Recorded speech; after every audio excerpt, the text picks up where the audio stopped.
প্রায় কদিন ধরে অনবরত কিন্তু আমাদের এখানে সকাল বিকাল বলতে গেলে প্রায় সারাদিনই কিন্তু ঝমঝমিয়ে বৃষ্টি হচ্ছে। তার মধ্যে রয়েছে আমার শরীরটা খারাপ, তার জন্য কিন্তু চ্যানেলে কোনো রকম বড় ভিডিও আমি আপলোড করতে পারছি না। কিন্তু আজকে ভাবলাম অনেক দিনই হয়ে গেল আপনাদের সাথে একটা মিনি ব্লগ শেয়ার করি।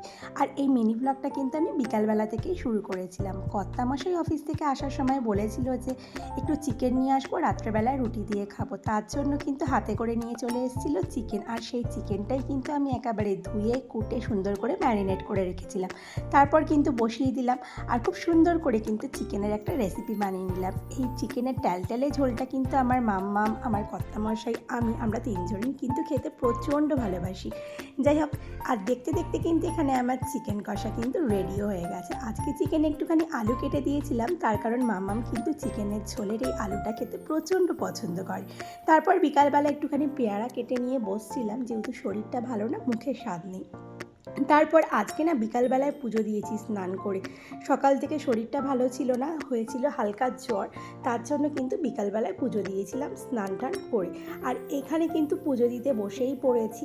আর এই যে জগন্নাথ মহাপ্রভুর যে মূর্তিটা সিংহাসনে পেতেছিলাম, সেটা কিন্তু আর সরানো হয়নি, তার কারণ মাম্মাম বলছে এটা এখানেই থাক। তার জন্য কিন্তু এটা আর এখান থেকে সরাইনি, বিকালবেলায় কিন্তু পুজোটা দিলাম। আর শরীরটা না ভালো না থাকলে পরে না কোনো কাজেই কিন্তু মন বসে না।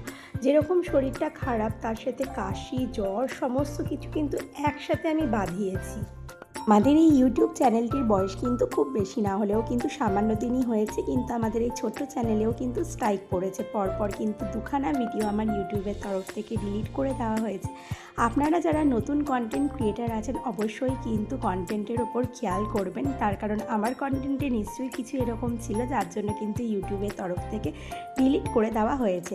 যাই হোক, বিকালবেলা সাজুগুজু করে আমরা একটুখানি বেরিয়েছিলাম, কিন্তু বাইরে বেরোতে বেরোতে বৃষ্টিতে পুরো ভিজে ঝমঝম। এখানে এসেছিলাম মামামের স্কুলের জন্য কেস নিতে। মামামের কিন্তু স্কুলে একটা কেস রয়েছে, তারপর যেহেতু বর্ষা দুটো কেসের তো প্রয়োজন হয়, তার জন্য আমরা চলে এসেছিলাম অজন্তাতে। আর এখান থেকে মামামের জন্য নিয়ে নিলাম আরেকটা কেস। তারপর না মামাম প্রচণ্ড বায়না করছিল পেন্সিল বক্স নেবে, কিন্তু যেহেতু রয়েছে তার জন্য ওর বায়নার কিন্তু আমরা কোনো দামই দিই না। এরকম ভুলভাল বায়না করার কোনো মানেই হয় না, আমরা কিন্তু ওকে কিনে দিইনি। তবে আসার সময় ওর পাপা ওকে এই যে নতুন জলের বোতল আর তার সাথে একটা নতুন টিফিন বক্স কিন্তু কিনে দিয়েছে।